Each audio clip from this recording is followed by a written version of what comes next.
Interacts electrostatically with charged solutes. तो water एक polar solvent है। ये क्या है, ये रेडिली डिजॉल्व हो जाता है बायोमोलिक्यूल्स के साथ जो कि जनरेट करते हैं चार्जेस, ठीक है, जिनमें चार्जेस प्रेजेंट होते हैं पोलर सॉल्वेंट्स। और जो कंपाउंड डिसॉल्व नहीं होते हैं वो हाइड्रो मतलब जो वाटर लविंग होते हैं दे आर हाइड्रोफिलिक, और जो अच्छे से डिसॉल्व नहीं हो पाते वो हाइड्रोफोबिक होते हैं। और हाइड्रोफोबिक के एग्जांपल नॉन पोलर सॉल्वेंट है जैसे कि क्लोरीन, क्लोरोफॉर्म और बेंजीन। देन जो वाटर है उसमें डिज़ोल्व्ड NaCl है, वो कैसे डिज़ोल्व होता है, वो हाइड्रेट होके स्टेबलाइज होता है। और हाइड्रेट होके स्टेबलाइज मतलब जैसे ये Na है तो उसको बहुत सारे क्या है H2O के मॉलिक्यूल सराउंड कर लेंगे और उसको हाइड्रेट कर देंगे। तो अब ये क्या करेगा, ये Na और Cl, अब इन दोनों को वाटर के मॉलिक्यूल ने सराउंड कर लिया तो इन दोनों का इंटरेक्शन क्या हो गया, कम हो गया। तो इस वजह से ये क्या है, वाटर में ज़्यादा सॉल्यूबल है। सेम कुछ चार्ज बायोमोलिक्यूल्स होते हैं कंपाउंड के, जैसे कार्बोक्सिलिक के या प्रोटीनेटेड, ये फॉस्फोडाइस्टर, ये सब पोलर जो हैं ये अच्छे से क्या हो जाते हैं, डिज़ोल्व हो जाते हैं वाटर के साथ। So water readily dissolve such compounds by replacing solute hydrogen bond. और ये होता कैसे है, क्योंकि जो हाइड्रोजन बॉन्ड है वो उसको रिप्लेस करके खुद हाइड्रोजन के साथ बॉन्ड बना ले रहे हैं, इसीलिए ये क्या हो जा रहे हैं, डिज़ोल्व हो जा रहे हैं अच्छे से। जो वाटर है उसमें अब हमें एक उसका डाइइलेक्ट्रिक कांस्टेंट ज़्यादा होता है, इसीलिए उसमें क्या है, डिज़ोल्व करने की ज़्यादा प्रॉपर्टी होती है। तो ये क्या करेगा, जो डाइपोल है, नंबर ऑफ़ डाइपोल्स हैं उनको एग्जैक्टली बताता है। तो हमें एक फॉर्मूला दिया है, F = Q1Q2 upon R², that epsilon R²। तो ये है, जैसे ये Na है और ये Cl है, तो ये इन दोनों का चार्ज है Q1Q2 और R² इन दोनों के बीच की डिस्टेंस है। और E ये क्या है, ये इसका डाइइलेक्ट्रिक कांस्टेंट होता है। Okay, so now we have some examples of polar, non-polar and amphipathic biomolecules. तो सबसे पहले जब हम पोलर में देख रहे हैं तो ग्लूकोज एक पोलर है। और ये पोलर कैसे है, क्योंकि इसमें OH प्रेजेंट है। वैसे ही हमारा यहाँ पे NH3+ प्रेजेंट है, ग्लाइसिन में CO नेगेटिव प्रेजेंट है। तो उसमें क्या है, एक सेपरेशन है पॉजिटिव और नेगेटिव चार्ज का। तो इस तरीके से ये क्या होते हैं, ये पोलर सॉल्वेंट्स होते हैं। पोलर एग्जाम्पल्स पोलर बायोमोलिक्यूल्स हैं, lactate, glycerol, aspartate. Then we have some non polar like typical wax जो है। उसके बाद हमारे पास एम्फीफेटिक है जैसे फिनाइल एलानिन और फॉस्फाटीडाइकोलाइन। तो ये हमारे हो गए नॉन पोलर पोलर के groups. Okay, then we have for water at 25 degrees Celsius, epsilon which is dimensionless is 78.5। तो ये जो एप्सिलॉन है यहाँ पे, ये क्या होता है, ये डाइइलेक्ट्रिक कांस्टेंट है।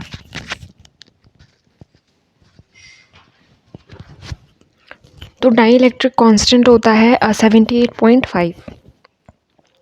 And for the very non polar solvent like benzene, जो नॉन पोलर सॉल्वेंट है जैसे कि बेंजीन, उसका डाइइलेक्ट्रिक कांस्टेंट 4.6 दिया हुआ है। Thus the ionic interaction are much stronger in less polar environment. तो हम ये कह सकते हैं कि जो आयनिक इंटरेक्शन है, यानी कि आयंस का इंटरेक्शन जो है वो बहुत स्ट्रॉन्ग होता है, जो कि जो सॉल्वेंट जिनमें पोलैरिटी नहीं होती, मतलब जिनमें पोलैरिटी नहीं होती है, तो वो क्या होंगे, वो इंटरैक्ट रहेंगे एक दूसरे के साथ और टूटेंगे नहीं और अनडिज़ोल्व हो जाएंगे। So the dependence of R2² is such that ionic attraction or repulsion operates only over short distance। तो अब ये जो R² है, हमने ऊपर जो फॉर्मूला डिस्कस किया था उसमें जो R² है, ये क्या होता है, ये शॉर्ट या फिर लॉन्ग जो डिस्टेंस है उनके रिपल्शन और अट्रैक्शन के बारे में बताता है।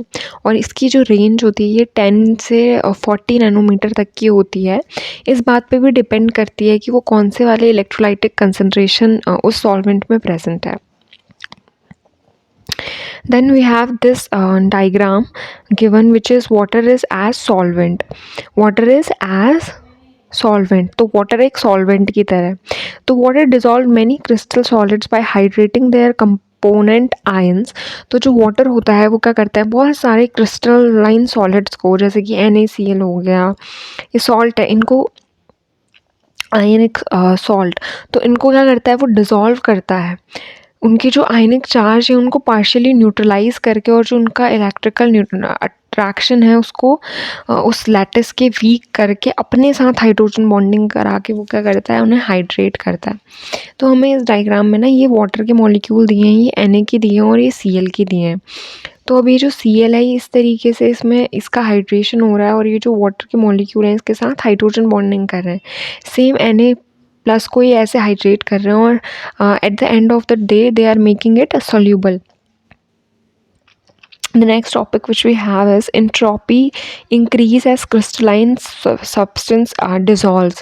तो entropy होती है जो, यानी कि उसकी अव्यवस्थिता, मतलब जो उसमें entropy जो है उसकी randomness जो है वो बढ़ती है जब हम उसमें किसी crystalline substance को dissolve करते हैं. So as a salt such as NaCl dissolves, the Na plus and Cl ion leaving the crystal lattice acquire far greater freedom of motion. तो अब जब हमने NaCl को डिज़ोल्व किया ना, तो उसमें से जो Na प्लस था और जो Cl नेगेटिव था, वो क्या कर रहे थे, वो एक फ्रीडम ऑफ मोशन है वो एक्वायर कर ले रहे थे। The resulting increase in entropy, मतलब कि फिर उसके बाद एज अ रिजल्ट क्या हो रहा था, जो एंट्रोपी है, जो रैंडमनेस है, वो इंक्रीज हो रही थी। Of the substance is largely responsible for the ease of dissolving salt such as NaCl in water. तो अब ये जब रैंडमनेस इंक्रीज़ हो रही है, तो ये किस चीज़ के लिए रिस्पॉन्सिबल है, ये उस सॉल्ट के डिज़ोल्व होने के लिए रिस्पॉन्सिबल है, यानी NaCl के वाटर में डिज़ोल्व होने के लिए रिस्पॉन्सिबल है। इन थर्मोडाइनमिक टर्म्स की जब हम बात कर रहे हैं, तो इसमें क्या होगा, formation of the solution occurs with a favourable free energy change, that is delta G is equal to delta H minus T delta S, जिसमें से जो H होगा वो क्या होगा, स्मॉल होगा, और T डेल्टा S क्या होगा, लार्ज होगा, और हेंस जो डेल्टा G है वो क्या है, नेगेटिव है। तो हमें क्या चाहिए होती है, गिव्स एनर्जी नेगेटिव चाहिए होती है, रैंडमनेस इंक्रीज होनी चाहिए होती है, तो वो इसमें हो रहा है। Now we have the next topic which is non-polar gases are poorly soluble in water. तो अब जो non-polar gases हैं वो किस तरीके से जो है poorly soluble हैं water में। The molecules of biologically important gases, जो बायोलॉजिकली इम्पॉर्टेंट गैसेस होती हैं, जैसे कि CO2 हो गया, O2 हो गया, जैसे O2 का पानी में डिज़ोल्व होना ज़रूरी होता है एक्वेटिक प्लांट्स और एक्वेटिक एनिमल्स के लिए। तो ये जो N2 होती हैं, ये सब नॉन पोलर हैं। तो ये कैसे मतलब डिज़ोल्व होती हैं वाटर से, और क्यों पोलरली डिज़ोल्व हो रही हैं। So in O2 and N2 electrons are shared equally by both atoms. अब जब हम O2 और N2 की बात कर रहे हैं, तो N में इस तरीके के बॉन्ड होते हैं, तो इसमें क्या है ना, ये एक दूसरे के साथ इक्वल वो शेयर कर रहे हैं, ठीक है, इलेक्ट्रॉन शेयर कर रहे हैं, तो ये नॉन पोलर है। जब हम CO2 की बात कर रहे हैं, तो ये क्या है, CO2 पोलर है, but the two poles are oppositely directed. तो लेकिन जो इसमें दो पोल्स होते हैं वो अपोजिट डायरेक्शंस में होते हैं, और इसीलिए ये एक दूसरे को क्या करते हैं, कैंसिल कर देते हैं। The movement of molecule from the disordered gas phase into aqueous solution constraint there motion. तो अब जब ये जो मॉलिक्यूल्स हैं, ये जो डिसऑर्डर्ड गैसेस हैं, जब हम इनको एक्वस सॉल्यूशन में डालते हैं, तो जो उनका मोशन होता है, the motion of water molecules and therefore represent a decrease in entropy. तो इनका ये जो गैसेस हैं, इनका जो मोशन होता है, ये वाटर के मोशन को क्या करते हैं, कंस्ट्रेन कर देते हैं, उसे रोक देते हैं, और इसीलिए क्या होता है, जो एंट्रोपी है, यानी कि उसमें जो रैंडमनेस है, जो उसमें उसका जो केओटिक नेचर है वो क्या हो रहा है, कम हो जा रहा है। So the non-polar nature of these gases and the decrease in entropy when they enter solution combines to make them very poorly soluble in water. तो अब ये पहले तो ये गैसेस हैं ही नॉन पोलर नेचर में, तो इनका नॉन पोलर नेचर और उसके बाद जो इनकी रैंडमनेस है, जो इसका कायोटिकनेस है उस सॉल्यूशन का, वो भी क्या हो रहा है, कम हो रहा है, वो भी डिक्रीज़ हो जा रहा है। तो इन दोनों के कॉम्बिनेशन से क्या हो रहा है, जो वाटर है वो बहुत ही पुअरली सॉल्युबल हो जा रहा है किसमें, solution में। Then we have the next, which is some organism have water soluble carriers protein। तो अब कुछ मॉलिक्यूल्स, कुछ ऑर्गेनिज्म होते हैं जिनके पास वाटर सॉल्यूबल कैरियर्स होते हैं, जैसे कि haemoglobin, myoglobin for example, that facilitates the transport of O2। तो अब ये जो हीमोग्लोबिन है, मायोग्लोबिन है, ये हमारे ब्लड में प्रेजेंट होता है और ये क्या करता है, O2 का ट्रांसपोर्टेशन करता है। तो आई होप अब ये हमें बात समझ आ रही होगी कि जो O2 है वो बहुत ही कम सॉल्यूबल है वाटर में। That's why we need some carriers like haemoglobin और myoglobin. So carbon dioxide forms carbonic acid in solution and is transported as HCO3 bicarbonate ion. और वहीं पे जो कार्बन डाइऑक्साइड है वो कार्बोनिक एसिड की फॉर्मेशन करती है एक सॉल्यूशन में, तो उसको वो बाइकार्बोनेट आयन के तरीके से ट्रैवल करती है।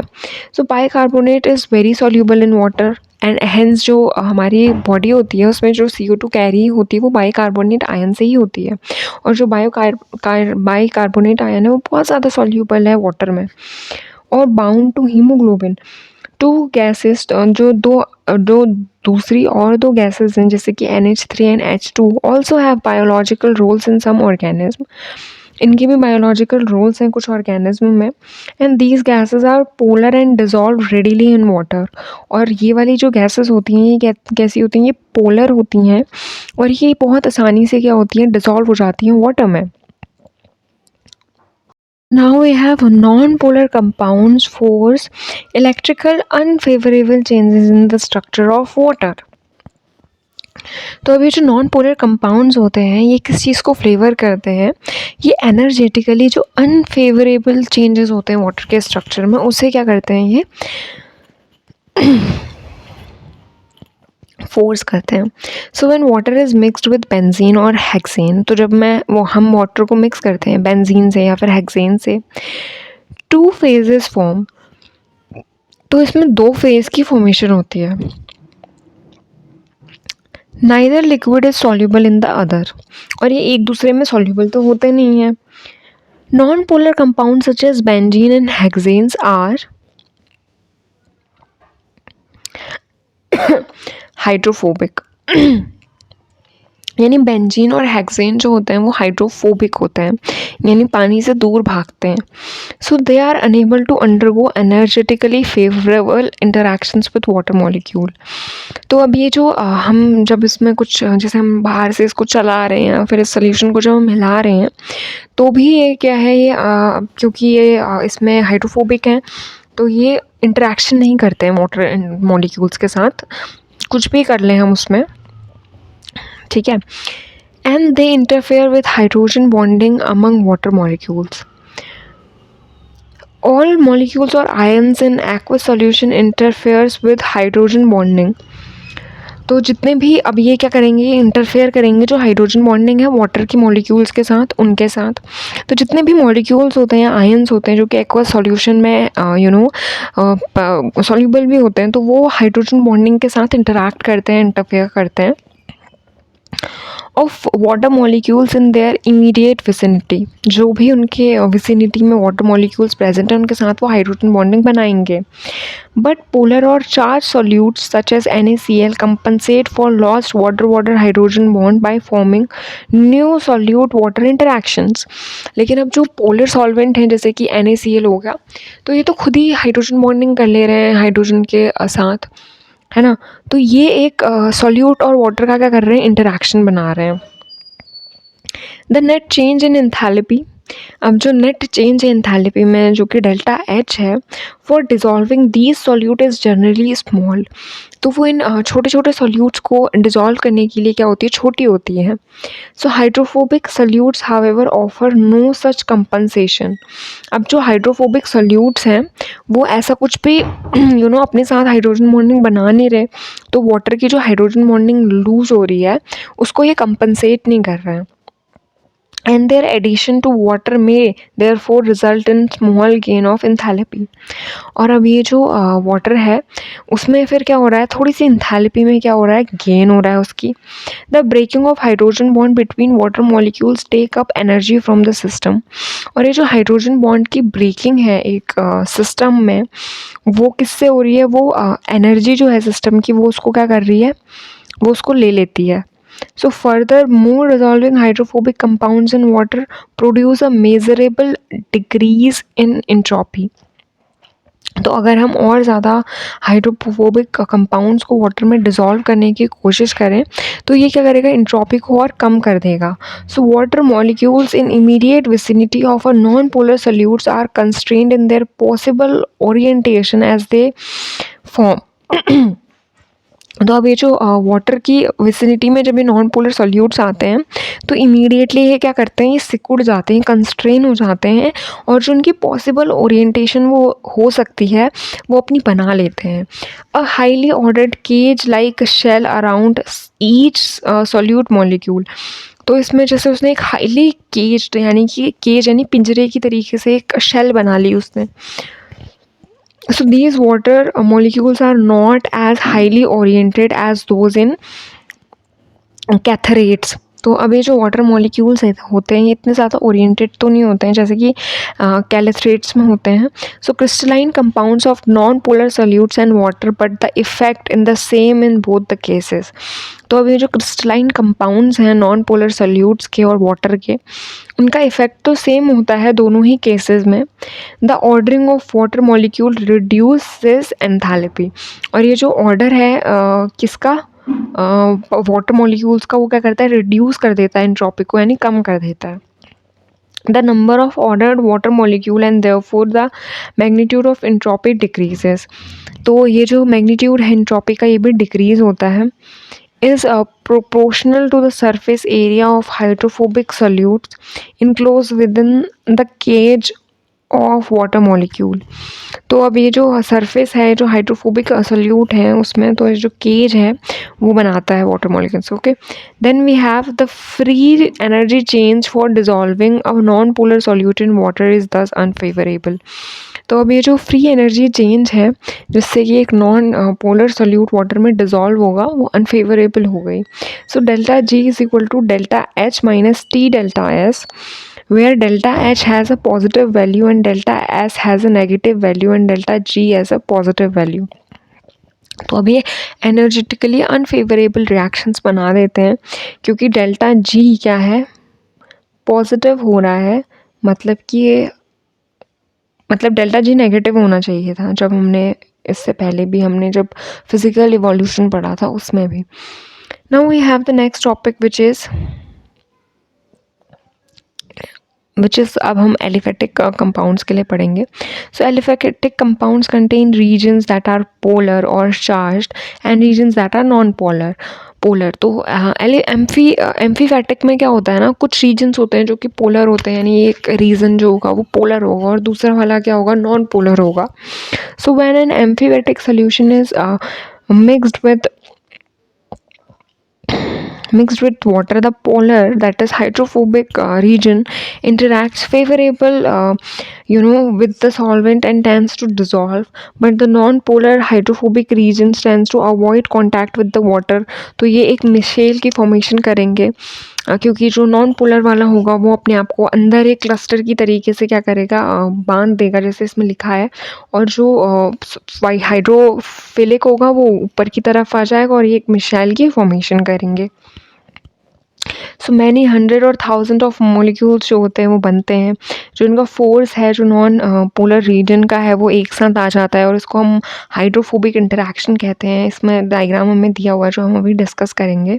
सो the strength of hydrophobic interaction is due to any intrinsic attraction between non polar म्योटीज।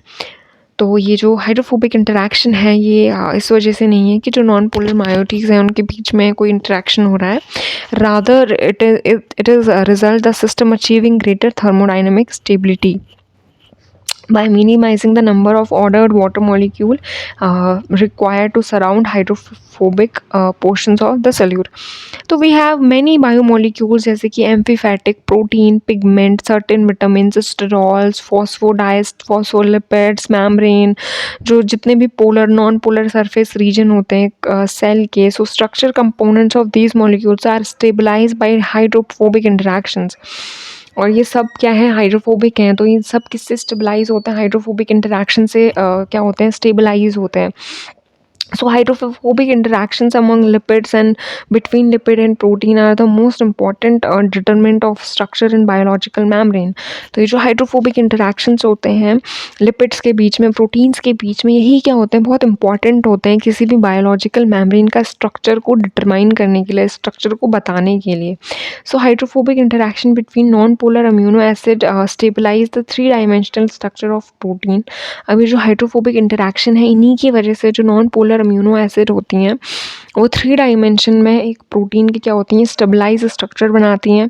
Hydrogen bonding between water and polar solute also causes some ordering of water molecules but the effect is less efficient than with a non-polar solvent. तो अब ये जो hydrogen bonding है पानी के और polar solvent के बीच में उसमें कुछ ऑर्डरिंग होती है वाटर मॉलिक्यूल्स की लेकिन वो बहुत लेस सिग्निफिकेंस की होती है in comparison to non polar solute part. तो अब हम पहले हम ये फिनिश कर लेते हैं paragraph. After that we will go with the drawings जो जितनी भी थी हैं. Of the driving force binding of the polar to compensate polar surface of an enzyme is entropy increase as the enzyme displace order water from the substrate.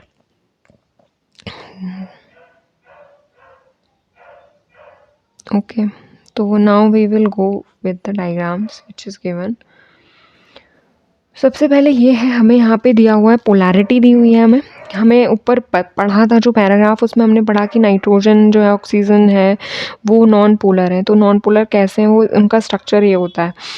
इसमें carbon dioxide में दोनों poles present है लेकिन एक दूसरे को क्या कर रही हैं कैंसिल कर दे रही हैं तो ये भी नॉन पोलर है. अब अमोनिया में क्या है ये जो ये पोलर है क्योंकि ये वाला जो लोन पेयर है नेगेटिव वाला वो इधर लगा रहा है और ये ऊपर को क्या है पॉजिटिव है. और ये जो एस वाला है ये भी क्या कर रहा है इस तरीके से ये जो नॉन पोलर है उनको ऊपर मतलब जो एस है नेगेटिव है उसको नीचे और पोलर जो है उनको फिर ऊपर कर रहा है. तो ये इस तरीके से क्या बना रहा है पोलर वो बना रहा है. Now we have the next diagram. तो अब ये जो है ये जो फ्लिकरिंग स्ट्रक्चर है H2O के मॉलिक्यूल के वो ये हैं. ये हाइड्रोफोबिक हेडेड ग्रुप है. तो ये क्या है हाइड्रोक्लोराइड एल्कली ग्रुप इसने इस तरीके से क्या बना लिया मिशेल की फॉर्मेशन कर ली. ये जो है ये क्या है ये each lipid contain force surrounded by H2O. तो ये एक क्लस्टर की इन्होंने क्या कर ली फॉर्मेशन कर ली और ये जो ऊपर है ये क्या है हाइड्रोफिलिक हेड है इनका. तो अब ये बहुत सारे मिलेंगे और एक क्या बनाएंगे ये एक सर्कल बना लेंगे जिसमें कि जो हाइड्रोफोबिक वाला पार्ट है वो ये अंदर आ जाएगा और ये जो हाइड्रोफिलिक वाला पार्ट है ये किससे सराउंड हो जाएगा ये ऊपर को आ जाएगा और वाटर से सराउंड हो जाएगा. तो इस तरीके से ये है. Now the next topic. अच्छा एक और डायग्राम दिया हुआ है ये दिया हुआ है हमें सबस्ट्रेट और एंजाइम का जो हम इस पैराग्राफ को पढ़ने के बाद डिस्कस करेंगे. Have van der Waals interactions are weak intermolecular interatomic interactions. So when two uncharged atoms are brought very close together, their surrounding electron cloud influence each other. तो अब हम दो अनचार्ज जब एटम्स हैं उनको जब हम साथ में लेके आए तो उनके आसपास कुछ इलेक्ट्रॉन क्लाउड तो होगा तो वो क्या करता है एक दूसरे को इन्फ्लुएंस करने लगता है. And random variation in the position of electron around one nucleus में create.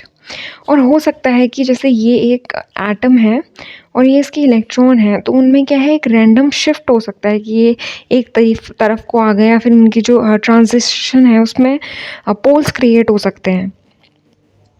So which induces a transient opposite electric dipole in the nearby atom. So ये जो ट्रांजिशन है इसके इलेक्ट्रिक डाइपोल में वो क्या करेगा, दो अपोजिट डाइपोल्स की फॉर्मेशन करेगा। The two dipoles weakly attract each other bringing the two nuclei closer. तो अब ये जो डाइपोल हैं ये फिर एक दूसरे को अट्रैक्ट करेंगे और ये इस तरीके का जो इंटरेक्शन होता है वो वंडर वॉल इंटरेक्शंस होते हैं। The two nuclei draw close together, their electron cloud being to repel each other. और अगर हमने एक न्यूक्लियस के अराउंड हमारा एक नेगेटिवली चार्ज क्लाउड शिफ्ट हुआ है, so that will generate N positive dipole. But अगर दोनों नेगेटिव नेगेटिव दोनों के अगर इलेक्ट्रॉन क्लाउड्स साथ में आ रहे हैं तो that will generate an repulsion between them. So at the point where the van der Waal attraction exactly balance this repulsive force, the nuclei are said to be van der Waal in van der Waal contact. तो अब जब ये balance है जो positive positive के repulsion का या फिर पॉजिटिव और नेगेटिव के अट्रैक्शन का, वो जब बैलेंस हो जाता है तो हम उसे van der Waal कॉन्ट्रैक्ट्स कहते हैं या van der Waal कॉन्टैक्ट कहते हैं। So each atom has a characteristic van der Waal radii. तो हर एक एटम के पास अपना characteristic van der Waal radii होता है। A measure of how close that the atom will allow another to approach. और ये होता है कि कितना ज़्यादा जो एक एटम है वो दूसरे को अपने पास आने दे रहा है या कितना उनका इंटरेक्शन है। And the space filling molecular model shown through this book that atoms are depictured in size proportional to their van der Waal radii। तो हमें एक डायग्राम दिया हुआ है, ये हमें दिया हुआ है किसका, एंजाइम, मतलब इसमें हमें दिया है कि जो ऑर्डर है वाटर का वो फेवर करता है किसकी फॉर्मेशन को, एंजाइम और सबस्ट्रेट की फॉर्मेशन को। While separate both enzyme and substrate force neighbouring water molecule in ordered shell. Binding substrates to the enzyme release some of the ordered water and resulting increase in entropy provided a thermodynamical push। तो हमें ये पता है कि जो water है वो क्या कर रहा है, वो इस सबस्ट्रेट के और एंजाइम के इंटरेक्शन को सपोर्ट कर रहा है। तो हमारे पास यहाँ पे क्या है, ये हमारे पास एक एंजाइम है, उसमें हमें ये वाटर के क्या दिखाए हुए हैं, इंटरेक्शंस दिखाए हुए हैं। तो ये वाटर के इंटरेक्शंस जब एंजाइम इंटरेक्ट कर रहा है तो ये हाइड्रोजन की फॉर्मेशन कर रहा है, ये जो आयनिक और हाइड्रोफोबिक इंटरेक्शंस हैं। Have van der Waal interactions are weak intermolecular interatomic interactions. So when two uncharged atoms are brought very close together, their surrounding electron cloud influence each other। तो अब हम दो अनचार्ज जब एटम्स हैं उनको जब हम साथ में लेके आए तो उनके आसपास कुछ इलेक्ट्रॉन क्लाउड तो होगा, तो वो क्या करता है, एक दूसरे को इन्फ्लुएंस करने लगता है। And random variation in the position of electron around one nucleus में क्रिएट। और हो सकता है कि जैसे ये एक एटम है और ये इसके इलेक्ट्रॉन है, तो उनमें क्या है, एक रैंडम शिफ्ट हो सकता है कि ये एक तरफ को आ गया या फिर इनकी जो ट्रांजिशन है उसमें पोल्स क्रिएट हो सकते हैं। So which induces a transient opposite electric dipole in the nearby atom. So ये जो ट्रांजिशन है इसके इलेक्ट्रिक डाइपोल में वो क्या करेगा, दो अपोजिट डाइपोल्स की फॉर्मेशन करेगा। The two dipoles weakly attract each other bringing the two nuclei closer. तो अब ये जो डाइपोल हैं ये फिर एक दूसरे को अट्रैक्ट करेंगे और ये इस तरीके का जो इंटरेक्शन होता है वो van der Waal इंटरेक्शंस होते हैं। The two nuclei draw close together, their electron cloud being to repel each other। और अगर हमने एक न्यूक्लियस के अराउंड हमारा एक नेगेटिवली चार्ज क्लाउड शिफ्ट हुआ है, so that will generate N positive dipole. But अगर दोनों नेगेटिव नेगेटिव दोनों के अगर इलेक्ट्रॉन क्लाउड्स साथ में आ रहे हैं तो that will generate an repulsion between them.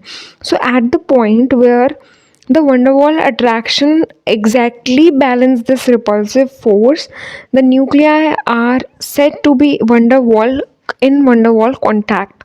तो अब जब ये बैलेंस है जो पॉजिटिव पॉजिटिव के रिपल्शन का या फिर पॉजिटिव और नेगेटिव के अट्रैक्शन का, वो जब बैलेंस हो जाता है तो हम उसे van der Waal कॉन्ट्रैक्ट्स कहते हैं या van der Waal कॉन्टैक्ट कहते हैं। So each atom has a characteristic van der Waals radii. तो हर एक एटम के पास अपना कैरेक्टरिस्टिक वंडरवॉल रेडियाई होता है। A measure of how close that the atom will allow another to approach. और ये होता है कि कितना ज़्यादा जो एक एटम है वो दूसरे को अपने पास आने दे रहा है या कितना उनका इंटरेक्शन है।